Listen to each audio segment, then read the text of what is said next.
And of course, everybody shows up. Even if I was a narco, I would have had to show up. Crime don't take no holidays, my friend. It doesn't. Apparently not. So I go in, and it's a homicide, no doubt about it. The guy is murdered under his Christmas tree, and the perp threw the tree, and the presents on top of him. There was some anger involved in it, obviously. Doors kicked out, and it's here we go.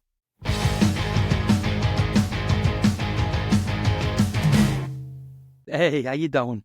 Here we go. Another episode of Another Nobody with me, Travis Myers. And today we're going to have our second appearance of my friend Brian Robertson. Really good guy. Did 31 years with the Kingston Police Department up in the Hudson Valley. Undercover work, detective work, investigative work. He was a cop, a detective, sergeant, lieutenant, hostage negotiator. He did all kinds of stuff, this guy.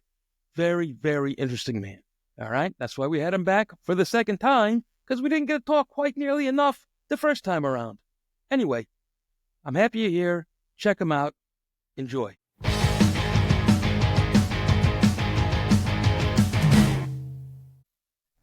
All right. Hey, Brian, how you doing?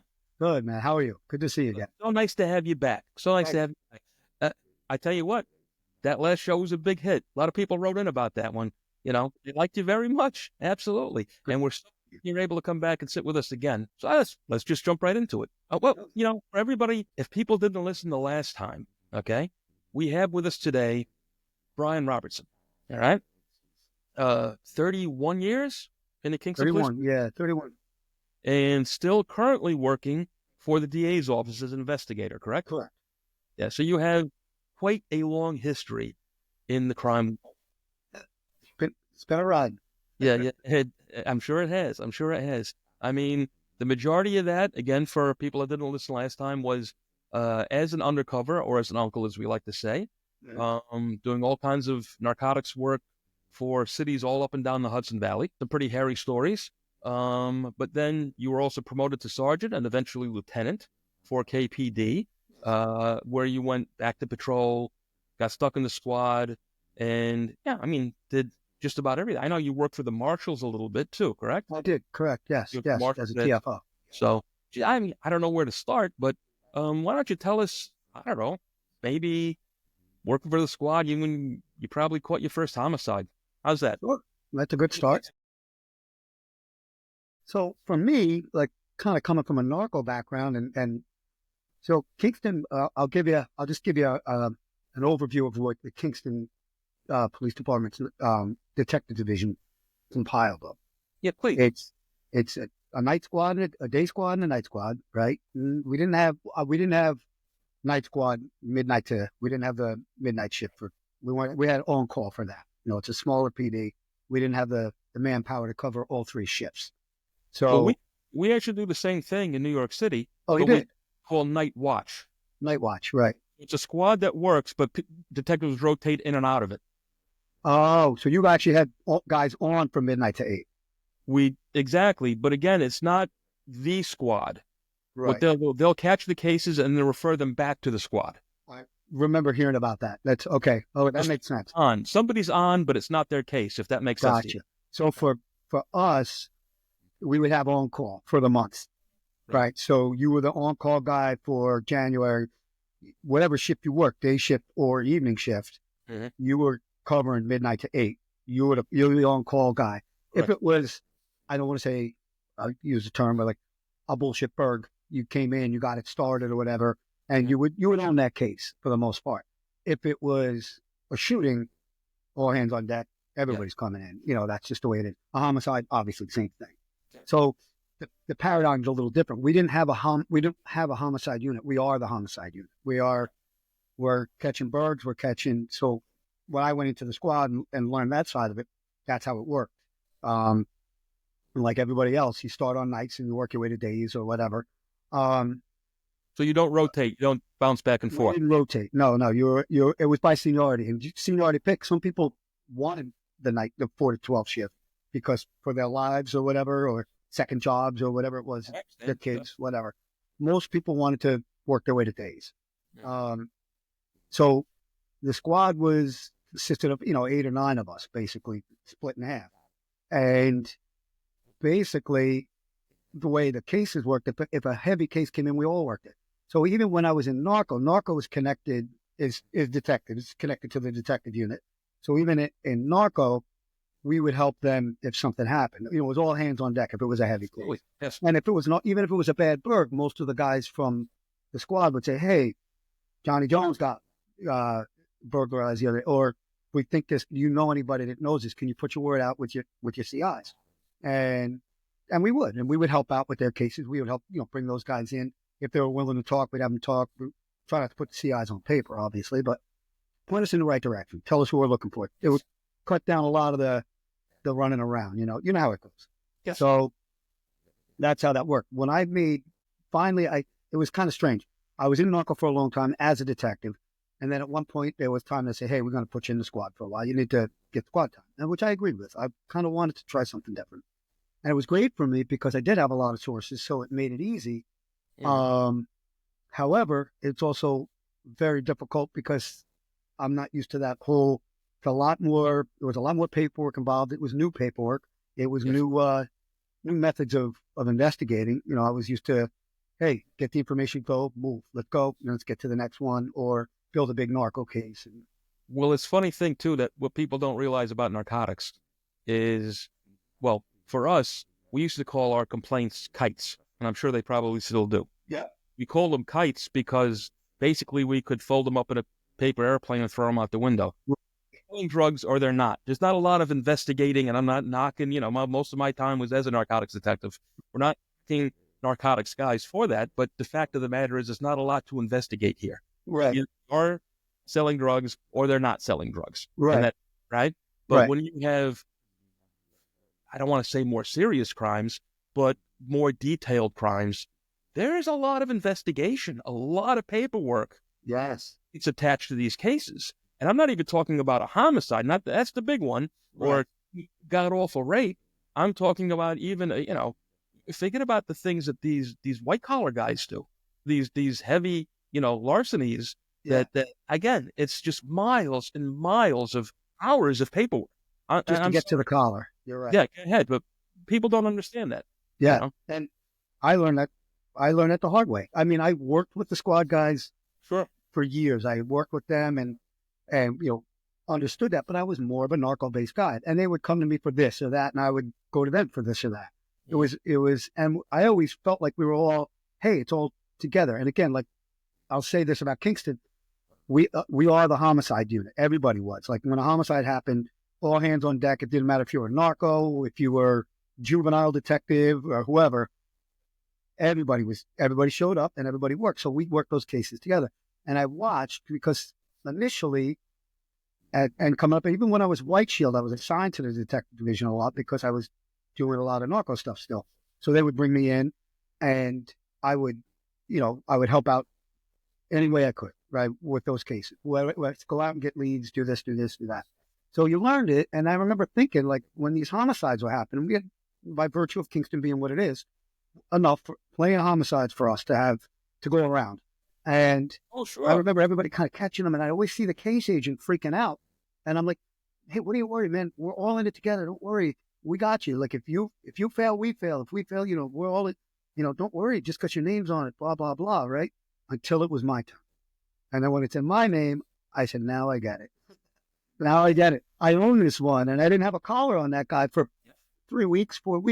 And that was stressful. I was like, I don't want to have an open one. I didn't want to have, you want to close that for the family, for yourself, for the unit, for everybody, And well, again, back to the narco thing, people don't realize when we're running out there, narcotics is a crazy, crazy, dangerous world and busy. I mean, you could lock up dozens and dozens of guys in a month, right? Right. But when you're doing the squad work, all right, that case is yours and it does not go away. Exactly. Right? Narcotics, we can close a case. Yeah, I was there. I sat there for 2 hours. I didn't see anybody. Case closed. That's how easy it is. But when you have a complainant, and especially if it's a serious case, it does not go away until you solve it. Well, you have victims and victims' families. It's different, right? Or- A narco case, you work and you go, oh man, yeah, he just wouldn't bite. We couldn't get him. He was too slippery. Exactly. He's not active right now. He's shut down. He's feeling the heat, whatever. And nobody cares because you're like, well, you care, but you're like, okay, we'll come back to him in 6 months. He'll be back to working or whatever. It's not as serious. And I learned that the hard way. It was interesting. I realized I had to respect that a lot more. And so for me, catching my first homicide, when I caught it, it was Christmas Day, of course. Of And course. I was a squad guy for about 6 months at that point. Yeah. And Christmas morning, I get a call from one of the patrol guys, a friend of mine, and he goes, hey, I'm going to need you to come in. We got a homicide. I said, shut the hell up. I thought he was just breaking my balls, right? I figured he was just breaking my balls. Yeah. Literally 10 o'clock in the morning, my son was very young and we're opening presents and I'm like, and he goes, well, you want me to put the sergeant on? I said, yeah, as a matter of fact, I do. And the sergeant was an old school friend of mine too. And yeah, it's legit. You got to be kidding me. So away I go, right? And of course, everybody shows up. Even if I was in narco, I would have had to show up. Crime don't take no holidays, my friend. It doesn't. Apparently not. So, so I go in and it's a homicide, no doubt about it. The guy is murdered under his Christmas tree, and the perp threw the tree and the presents on top of him. There was some anger involved in it, obviously. Doors kicked out, and it's here we go. That's what we got, right? Not a drug thing. None of that stuff made sense. No. What'd they do to him? What's that? What'd they do to him? They beat him to death. They beat him to death with a plate. Like when I say a plate, it was a big brass plate. That was the actual finish. Oh, jeez. I'm sorry. Yeah. Go ahead. I didn't mean to interrupt. That was just no, not at all. Not at all. That was, I mean, he literally bent it. It was a lot of anger involved in it. So, so we're looking at that. We're looking at angles, but this is different because this was a guy we didn't even know. You know what I mean? He wasn't on anybody's radar, no history, no blah, blah, blah. And, I think it turned out to be kind of a half-ass robbery or pickup thing, between two guys. And it went south, obviously. And it was obviously anger. The tree was on top of the whole nine yards. So we kind of get what happened, but we don't have a perp at all yet. And we didn't have a name for a couple of weeks. For me, that's hard. That was difficult because I was like, wow, I don't know if this one might be the one that stays open. I don't want to own the one that stays open. For a lot of reasons, for pride and personal, right? But more importantly, I'm like, wow, this guy's got family. I mean, you start to really feel that. Like you say, okay, somebody's going to want to know what happened here, and they're going to want some justice on it, and I get that. So, so we work it. My lieutenant, because I was a brand new squad guy, my lieutenant stayed with me with the lead box because with our place, basically, when you're the case agent, you spend very little time out. You're compiling your case. That was hard for me. I'm an out guy. I'm used to being out and working in the field and setting stuff up and running it out and moving around that way and working out in the street more than I am working in the office. So he helped me with the lead box. We worked the lead box. I'd worked them before, but not to this level where I owned it.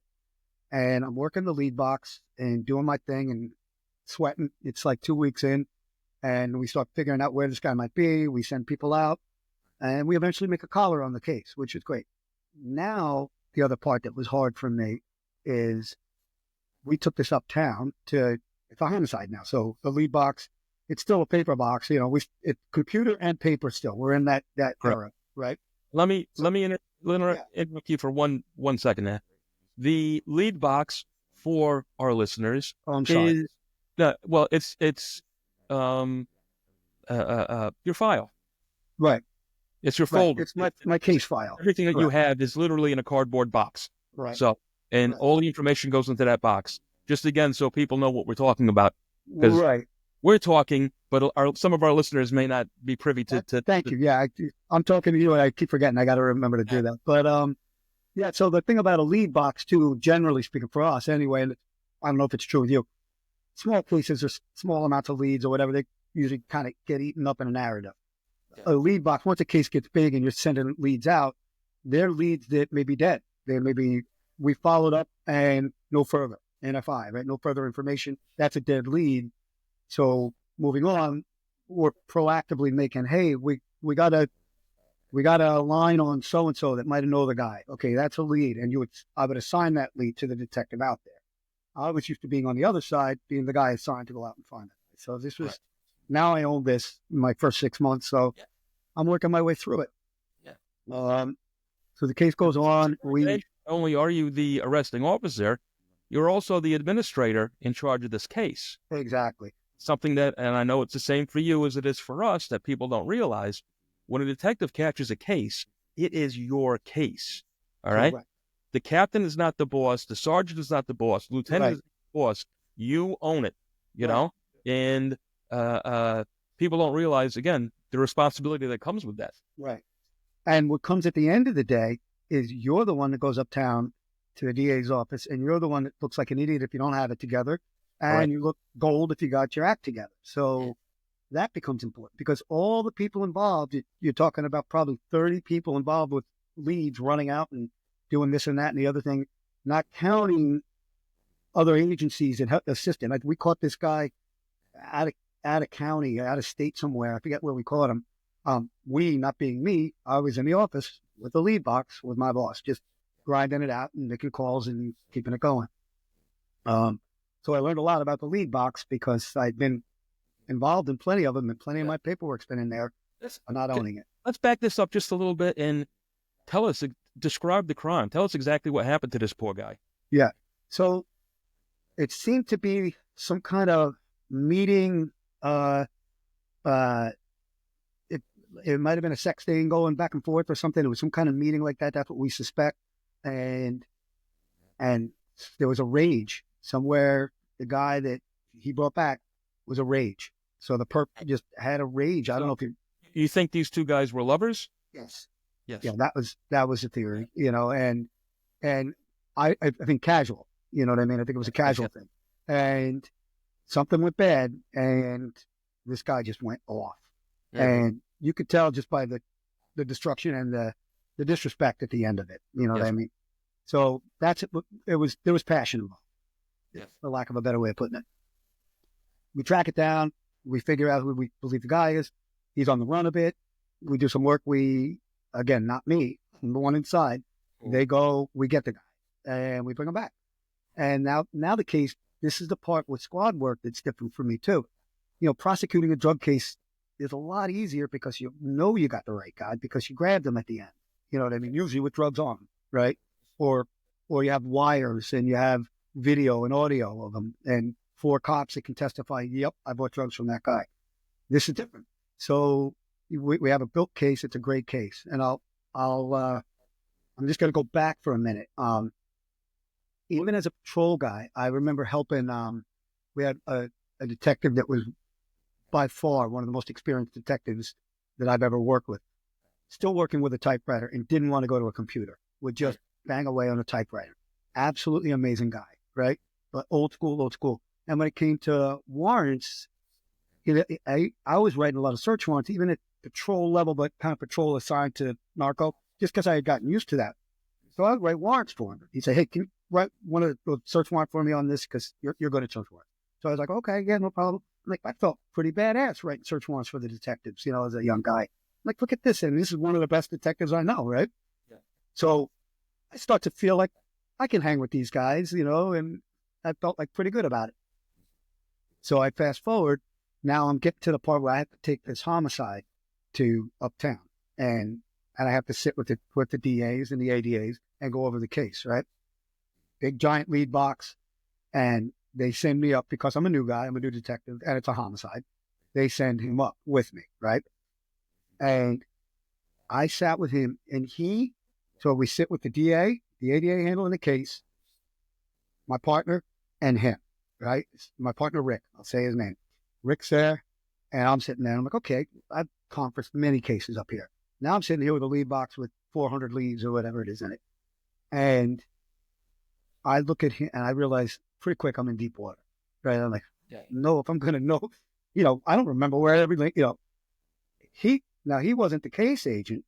And basically he took over the whole conference. Mm-hmm. over the DA. He's like, okay, this is what you're going to need. And I always remember, he licked his finger. He went to like this. You're going to need this. You're going to need this. You're not going to need this. You're not going to need this. You're going to need this. He added maybe 6, 7 pieces of paper to him. And the guy had nothing to say. I was like, I bow down to you and I will write all your search warrants until the day you leave here. Whatever you want from me, you got. And I learned my lesson. Back to the last time you sat with us. All right. When we sat together and we talked about experience. Yes. You know, It was experience. He's an investigator, a seasoned detective who knew what the case would need. Yes. And he was able to pull it out for you. So from that case, the conference was actually Rick telling everybody what to do. It wasn't usually it's the DA saying, I need this, I need that. You're going to have to go out and get this. We don't need that. You know, they usually go through the case.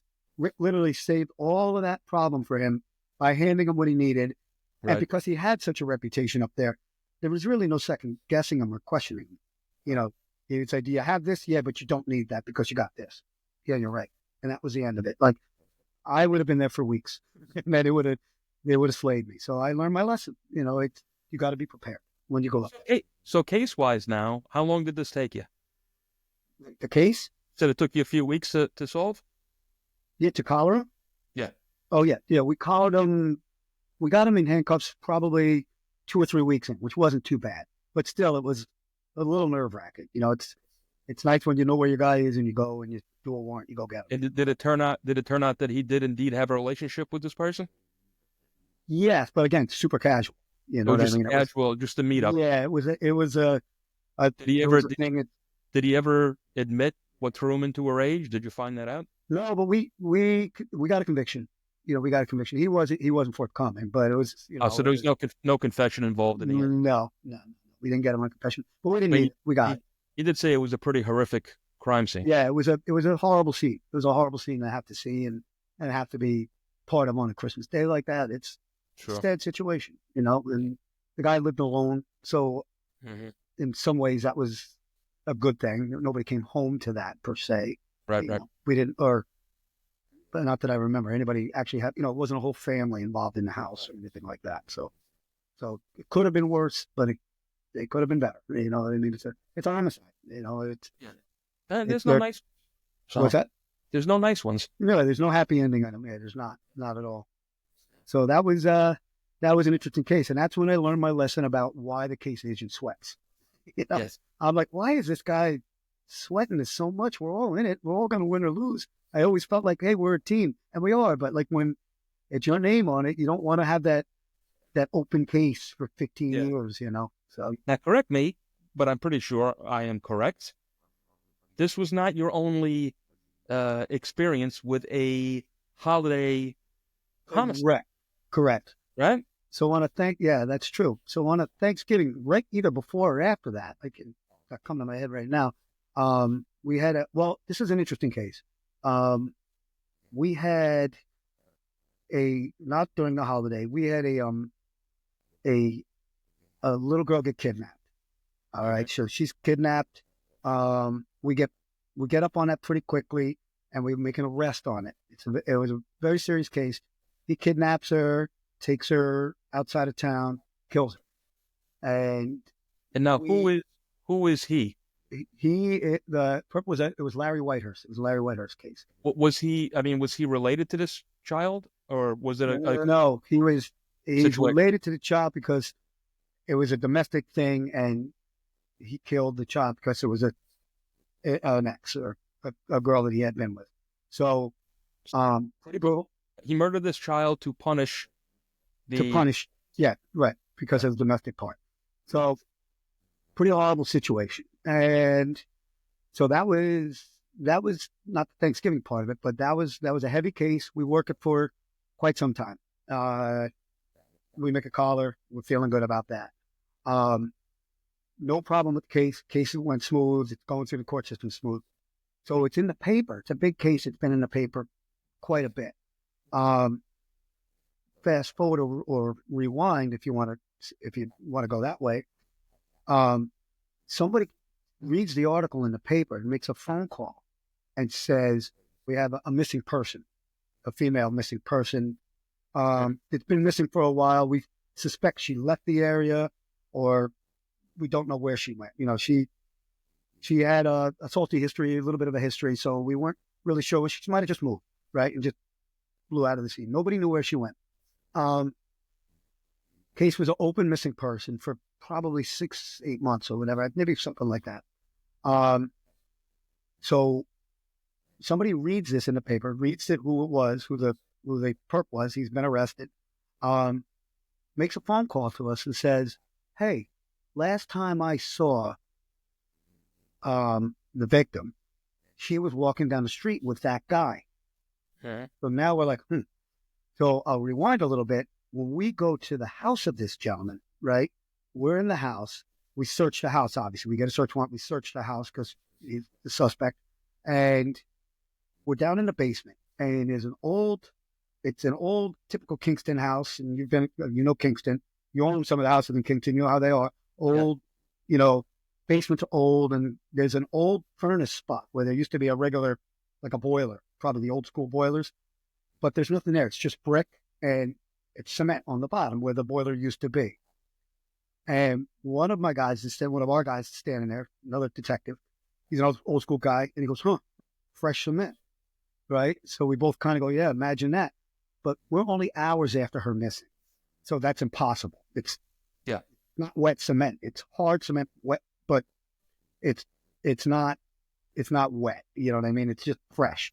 So It's impossible. It couldn't have dried that fast. The girl was only missing an hour or two at that point, right? Correct. Yeah. So, but I'll never forget. He stood on it and goes, imagine that.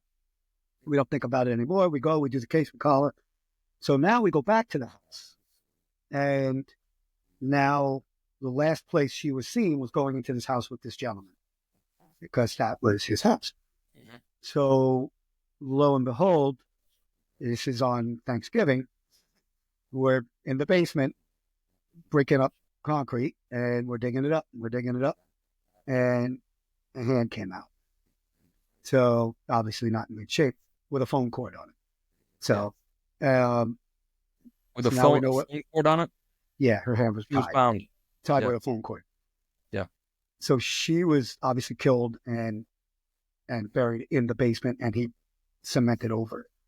So we do all the back work on the case. We find out when he got the cement, the whole 9 yards. We run the case all the way through and we finish that case up. But lo and behold, I mean, we didn't know we were actually standing on another homicide, which go figure.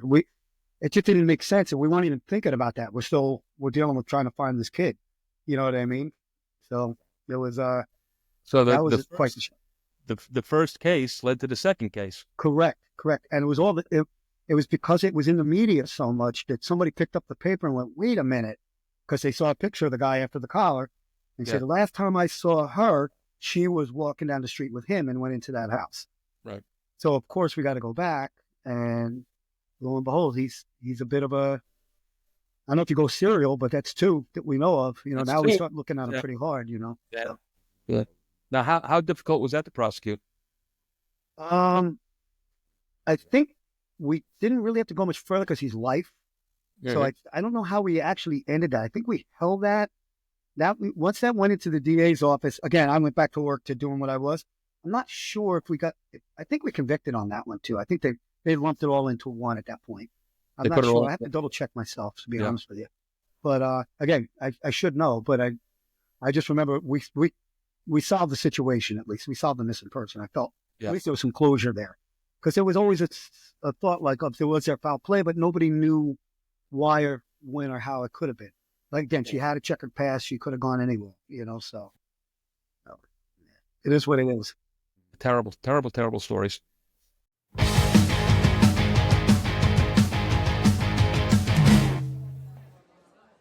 Hey, how you doing? Another nobody here, Travis Myers. This one's going out in particular to all my drinking friends out there, because I got a new favorite thing, and it's called Shanky's Whip, and it is magical. It's Irish whiskey mixed with a little caramel, a little cream, a little vanilla, and it's heavenly. What more can I say? I suggest you pick up a bottle.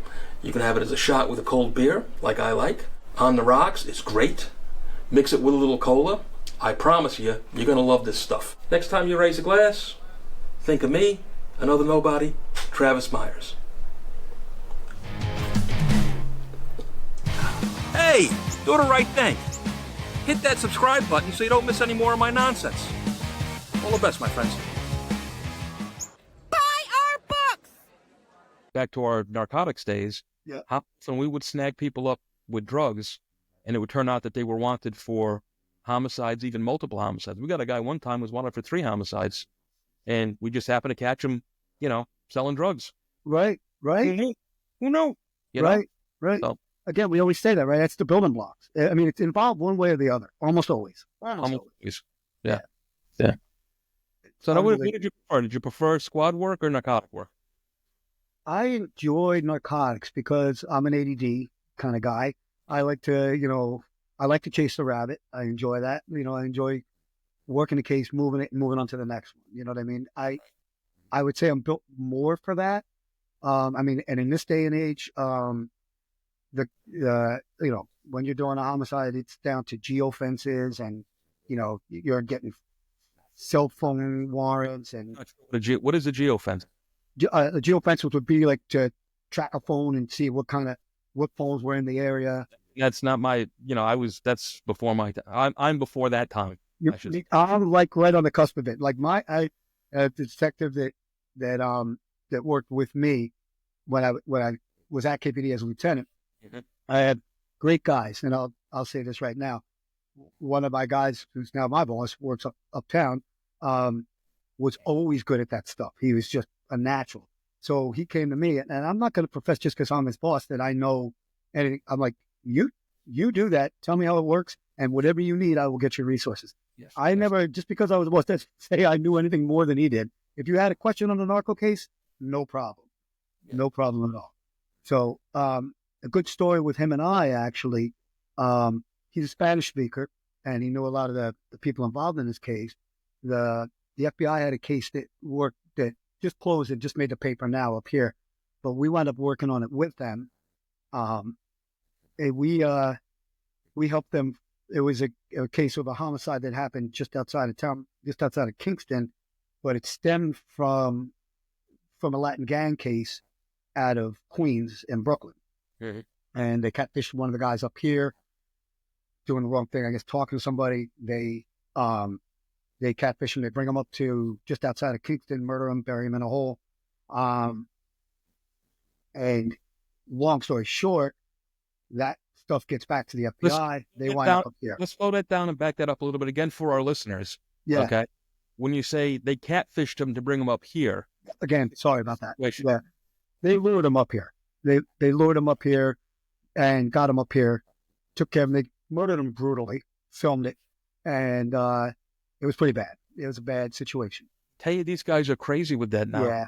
That the murders weren't bad back in the day. Yeah. But they actually film these to scare other people and see this is what we're capable of. The first time I saw that, I watched this.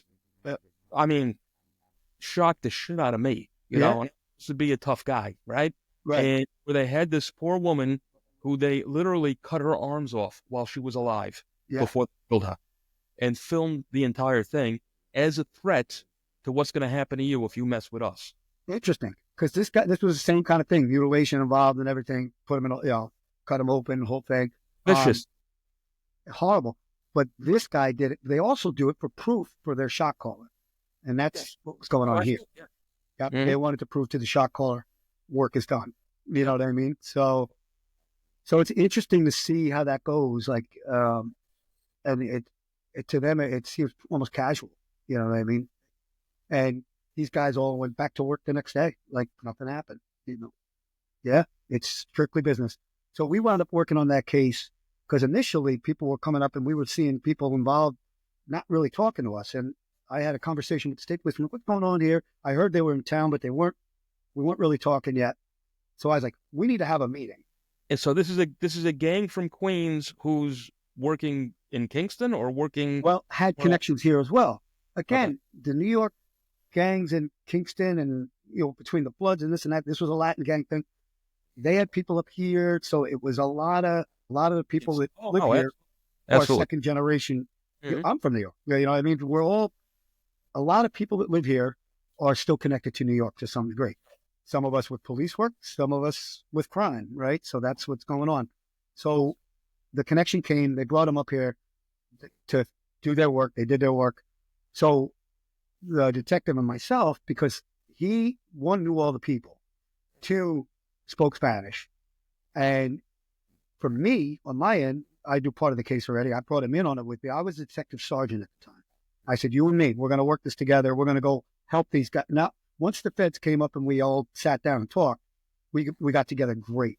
I still speak to the case agent and to the boss there. They're great people. It was a great unit. It was a great investigation once we got together. So when they had something we could help them with, we helped them with it. They didn't need us. That's fine too. And it was a much larger case.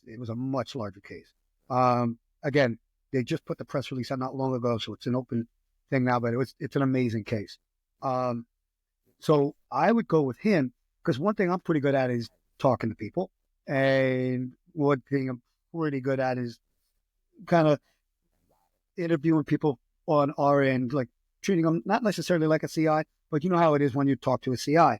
You have to kind of, I'll give you a little bit more credentials too. I was also a hostage negotiator at Kingston. So that was part of my gig. I always had a gift to work my way into talking to people. So that worked. I was also on the ESU team. So it was kind of weird. I could be there and switch hats. It was kind of nice to have. Yeah. So I had the tactical line and I also had the negotiator line. So sometimes I negotiated people into a tactical position where they could take them safely. You know what I mean? Like stuff like, it was kind of interesting to have that kind of. Anyway, long story short, I talked a lot. I'm a typical Irishman, right? So I would go and kind of handle that part of it. But I didn't speak Spanish, and my detective, he was just great at it. Benny, I'll say his name too. And he knew all the players because he knew all the kids because he worked with them in the school and stuff. So between the two of us, we got a lot of work done for them. Helped them out as much as we could. And that was an interesting case because it was great to see units that weren't working together, not getting where they could have got to faster if we all worked together right away. You know what I mean? And myself included, I was kind of territorial. I'm like, what's going on? Nobody's even telling us, so on and so forth. And when we sat down and had the meeting, all that went away. So it's amazing when agencies actually put the egos away and just go to work. And they were great. They had no ego. They were 100% no problem with us. So as you know, that's not always the case with different agencies. They don't get along. Not at all. You know, that's nice to hear. So you said this turned out to be a giant case. Give us some details, man. What was the scope of this case? I'm sorry. No, you said this turned out to be a giant case. Yes. Give us some details. What was the scope? To be honest with you, I have to sit down and talk to them about that part of it because I know part of it was somebody was informing and somebody else was doing this and that. And it was all out of, I want to say Long Island and Queens Long Island, Queens, and Brooklyn was the majority of the case. I never really got into that part of it with them because we were working so much on our part. I knew that those were parts of the case. Well, you had one arm of the octopus that was up in the Hudson Valley. Correct. This was way bigger. And they didn't tell us all of that. And they did tell us the basics. But I didn't really need to know every particular. They had some bodies buried and problems out there as well, out in Queens and Long Island. They were working that part of it. But when we were working together, we were working pretty hard on getting it done where we were getting it done. You know what I mean? So, and they had no problem talking to us about it, but we really didn't need to know that part. And I really wasn't necessarily what we were, just tell us what we need to do here. Let's get this done first, kind of thing. I actually have to sit down with them at one point and learn the whole story, but they collared up a lot of people on that, which was a good thing. It was, that's a very successful Fed case. Sometimes they do those and they go on for years and years and years and they peter off. This one did not seem to do that. This one seemed to be that they got everybody they needed to be. So it seemed like a very successful case for them, and they were appreciative of our work with it, which I appreciated, But again, it took sitting down and saying, hey, we got to work this out, what's going on? Involved myself in 2 large joint cases like that, and to say the exact same thing you're doing. My part of it, our part of it, my team's part of it, was literally, 5 of this 90 guys that got locked up. Right. I didn't know anything about the other 85, Right. but they were all attached somewhere along the line. Right. But I was only privy to what we were doing, Right. you know, Same here. and Yep. I knew it was part of an operation, but everything was so cellular that you didn't really know what was going on with the other, you know, and that's part of a safety thing too, to make sure the information doesn't get out. Exactly, because it could be a mistake. It wouldn't even be necessarily somebody being dirty or grimy about it. You just, hey, you know, I talked to these guys and so, and yeah, I'm not insulted if you don't tell me the whole case. You know what I mean? If you tell me, hey, this part is a totally different thing, not my problem. You know what I mean? Good luck with it. And but on your end, let me know. Poor guy that was butchered up on film. Yeah. And you had to catch the bad guys. What's that? And you ended up catching the bad guys. Yes. Yeah. So the guys involved in that, we got them again. Luckily for me, my detective, then we already knew he knew the kids from school. So he already knew who was involved in this pretty quickly. So we knew who that was, and then we knew who he knows and where he goes. So that helped me. And then interview-wise, we worked together on that. And were these still school kids, or they just happened to know them? The one was fresh out. The one was just, you know, that's when they get cultivated. You know, that's when. No, absolutely. Yeah. That's another thing that gets me too. You know, when you know, people say, "Oh, they're only kids. They're children. They're men." 16 years old. If you were committing these crimes, you are men. You know, you're very well aware of what you're doing.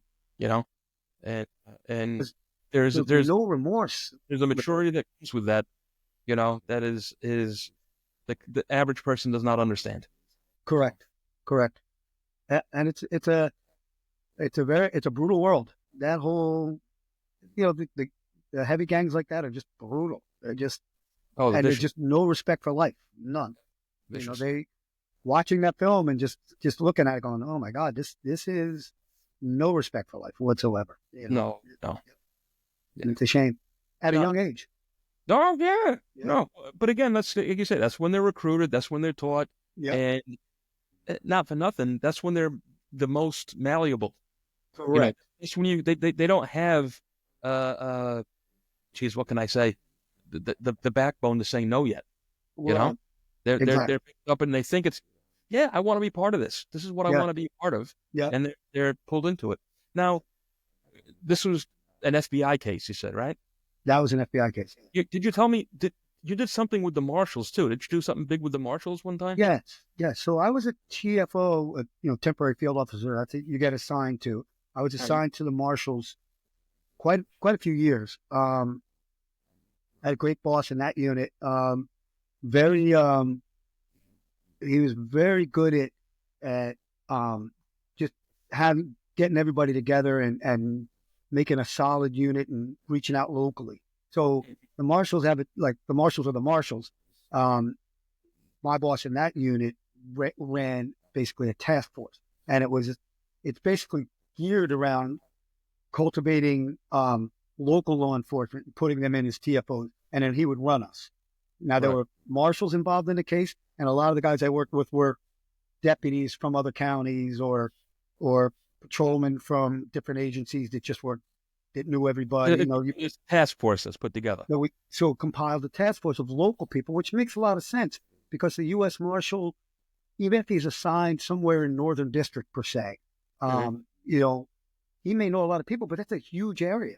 And he's not necessarily with every cop and know everybody. Yeah, what's going on in a neighborhood or on the street. It's impossible. He could know a little. Yeah, he's going to make contacts, but this unit was a great concept.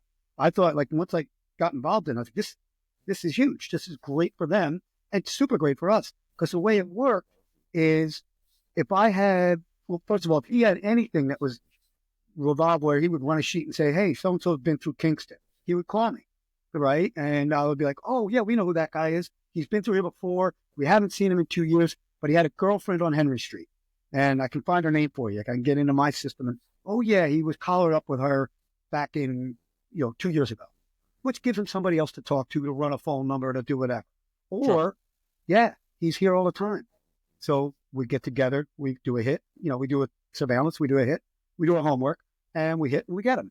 Now it works the other way for me because I'm on the Marshals Task Force, we had wound up having a couple other guys on our unit or on my agency. I would grab my guys, even though if they weren't part of it, we could use them anyway.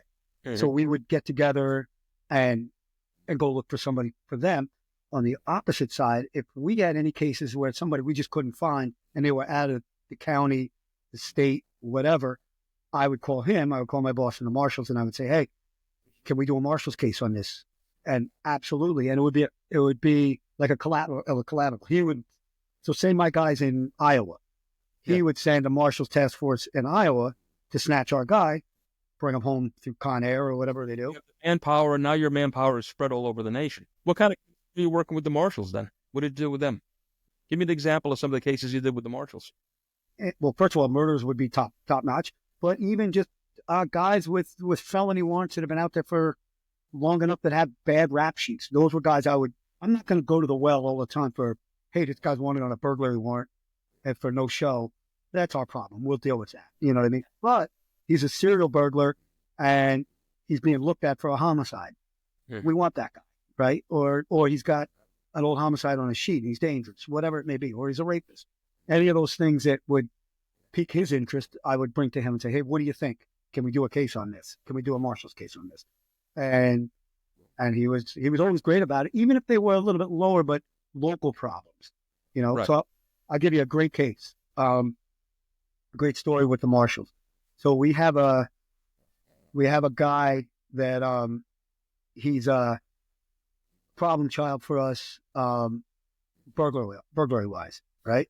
And we actually catch him, right? Patrol catches him.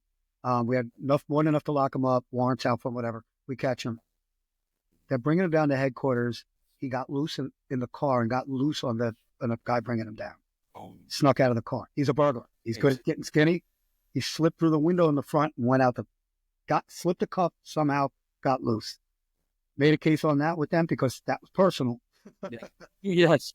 Oh yeah, that was personal.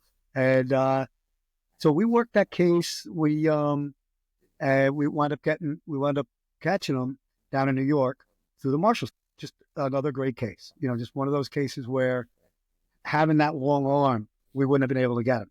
And he was a serial burglar. If he was out there, he was just going to do it again and again. It was a problem. We had him on multiple burglaries. So that was good. You know, that, and again, that guy's not getting an appearance ticket. So I'm not going to waste my time using the Marshals when it's catch and release. Right. You know?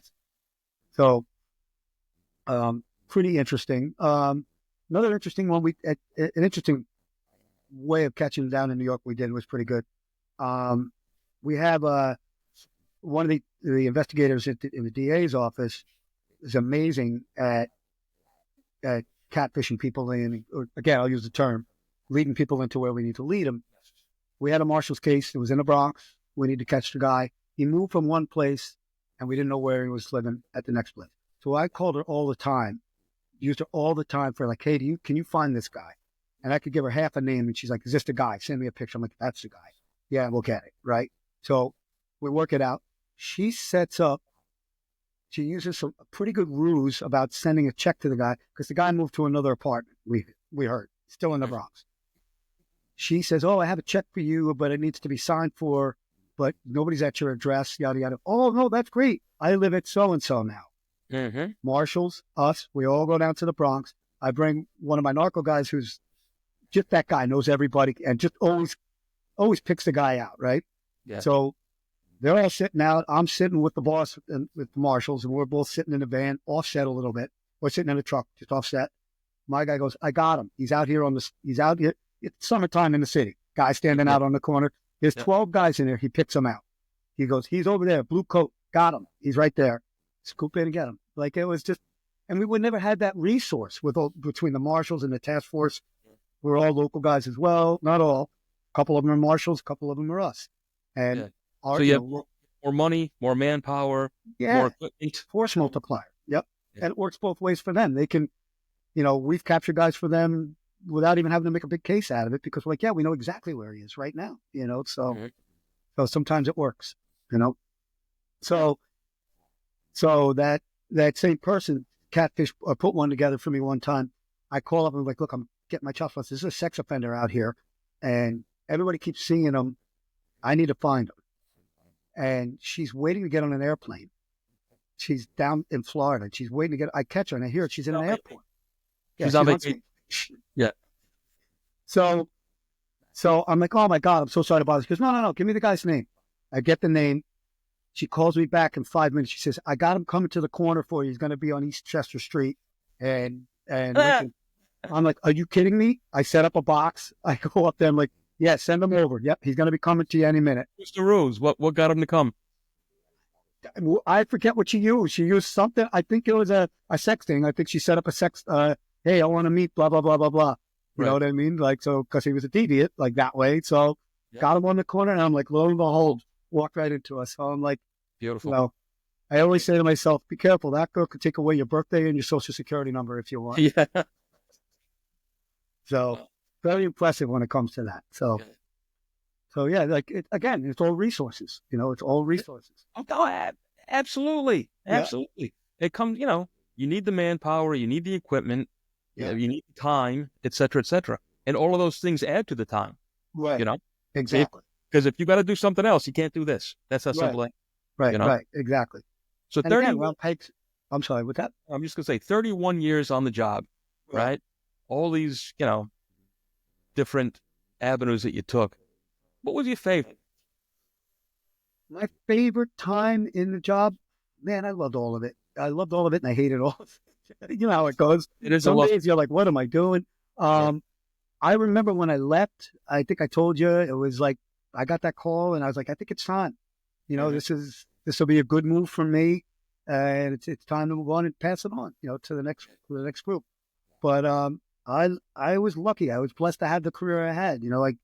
Like I said before, not bragging or saying what I did, but I got to be patrol. I got to be narco, which I loved. I got to be a hostage negotiator. I got to be a firearms instructor. I got to be an ESU TAC guy. I got to be, again, like I said, negotiations. I got to work in squad work. I got to be able to do squad work. All these things were tools in the shed, and they all connect one way or other to each part of that job, Like it was great to be able to switch the hats out. I was lucky to have a pretty good career, and all that narco and no holes in me. So that's a good thing. Yes. Thank God that's for that. So, and yourself, like you've been through it all too. So, you know the situation. Oh, I didn't do quite as long as you did, my friend. Well, you're smarter. So that was just too much Irish tenacity, I'm going to stick it out. Sooner or later, you got to stop. 1 year though, and you're still at it. You're still at it with. I am. Yep. And it's still good because believe it or not, I still talk to my CIs because I run into them. Not because I call them all the time or anything. Occasionally I will if somebody needs me to help them with it or whatever. But I still manage a relationship with them enough to like, hey, give me a call if something happens. And it works both ways. You've ran CIs. It's a delicate business. You know what I mean? You have to have an iron fist, but you have to have a soothing voice. You have to be able to get along with them, but you also have to be able to be like. Well, there's this thing, like kids today all the time. Kids, younger people, younger than us, just because we're old. So right.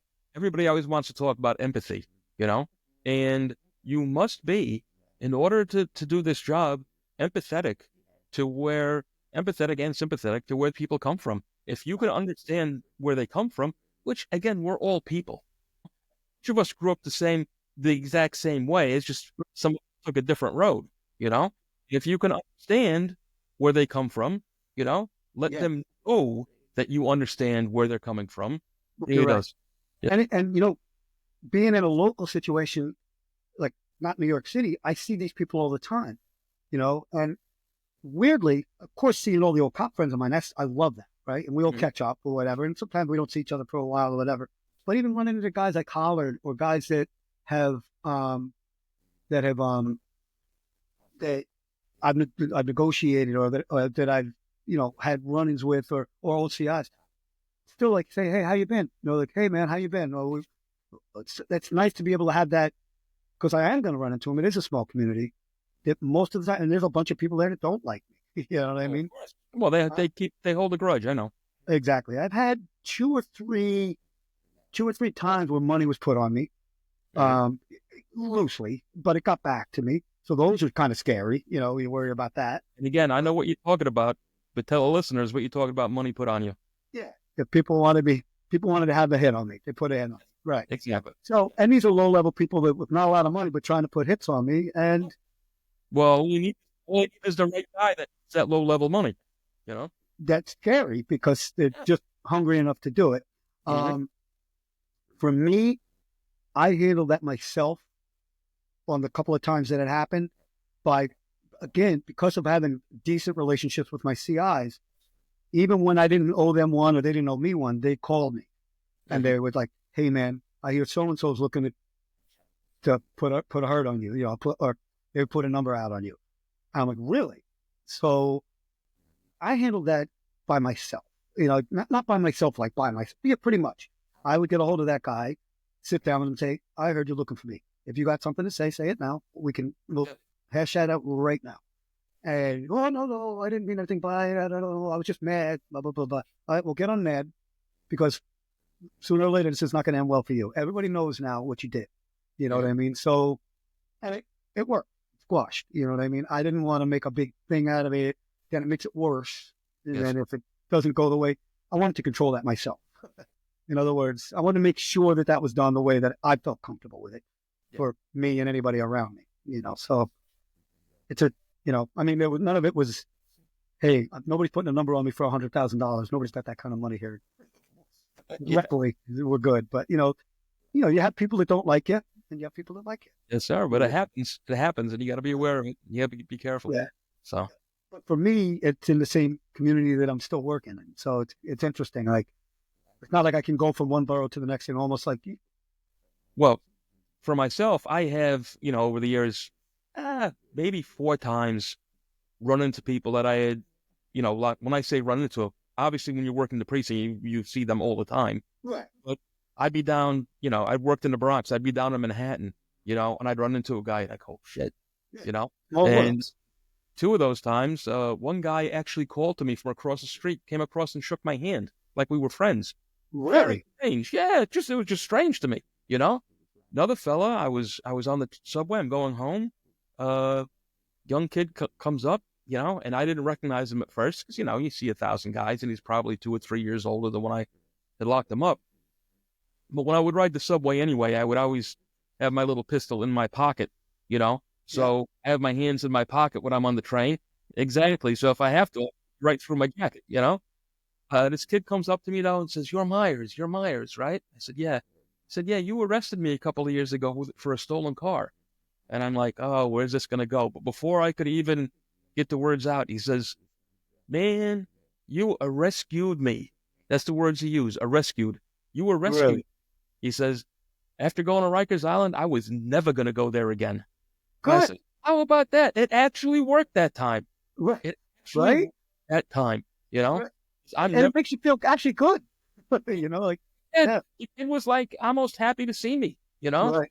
And, you know, we chatted for a couple of stops until I got off, you know, and it was a very strange thing because I was so used to, you know, usually, you know, you have to, they hate you and you hate them, that attitude, you know?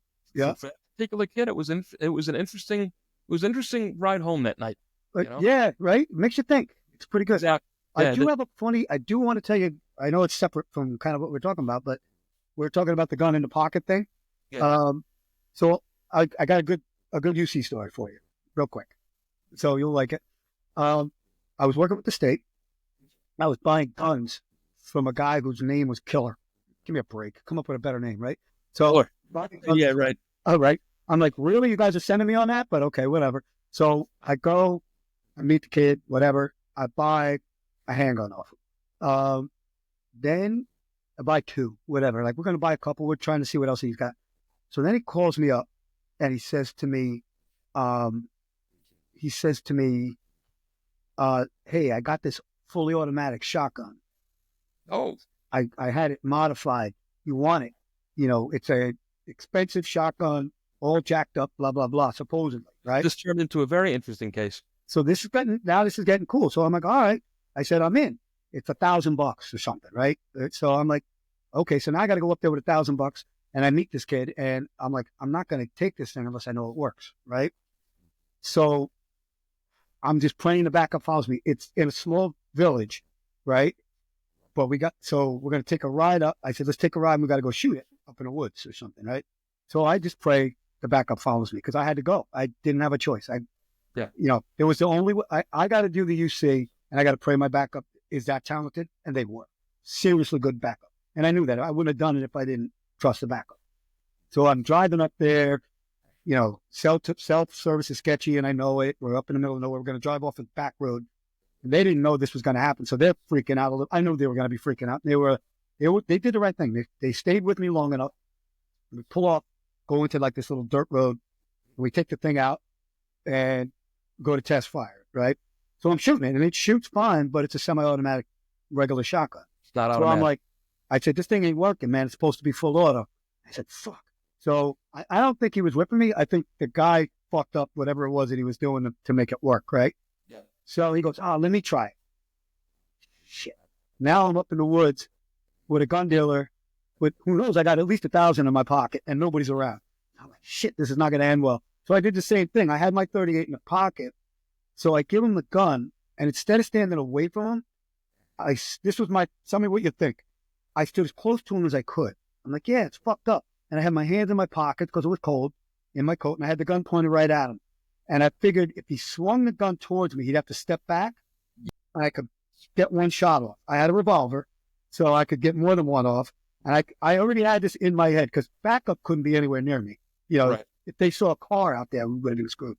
So we fuck with the shotgun. It doesn't work. And I'm like, take it back. I don't want it, right? So no need. We got him on 2 or 3 hands. So it was good enough. He just never came through with the other. Because here's what happens. I'll give you a fuck up on our side.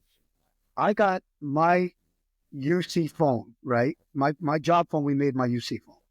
I asked my boss, does this come back to me? I don't want this coming back to me. This is a job, associated phone. No problem. This kid catches a vibe for whatever reason, and he's smarter than your average bear. He calls up, I think it was, whatever it was, AT&T, whatever the hell it was. He calls up the company, and he says, hey, I'd like to pay my bill. I don't remember my account number or whatever. He gets the number, and it comes back to the Kingston Police. For my boss, right? So I'm like, shit. And the kid was smart, right? So he calls me on the cell phone, and he says, where would you like me to turn myself in, sir? I said, go to the state police barracks. I'll meet you there. Right. And he showed up.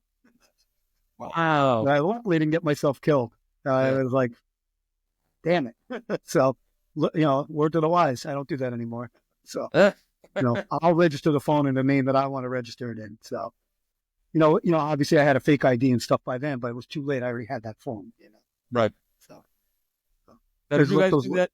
Did you have nondescript plates and things like that also? Oh, yeah. Yeah. All the plates were good. And if I got hits on them, we were notified. They were listed to us, so we know. And nondescript plates, for people that don't know what we're talking about, is they basically scrub your license plate from the state database. So if anybody looks up your license plate, they won't know who you are, Correct. And I remember, of course, driving too fast, doing things I shouldn't do in the car or whatever. Right. Biggest thing, troopers would pull me over because your license plate doesn't exist. Who the hell are you? It comes back no hit. Right. Exactly. Right. Exactly. And they didn't like it. So I used to get pulled over all the time for that. I know. But for that unit, they were good about it.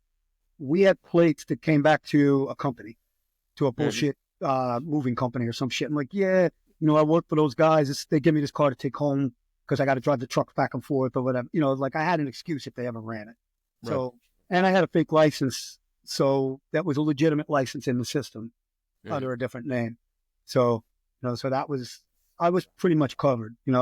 If they dug any deeper or they backed my cell phone, which they did, the kid got me with that one. I got to say, that was pretty slick on his part.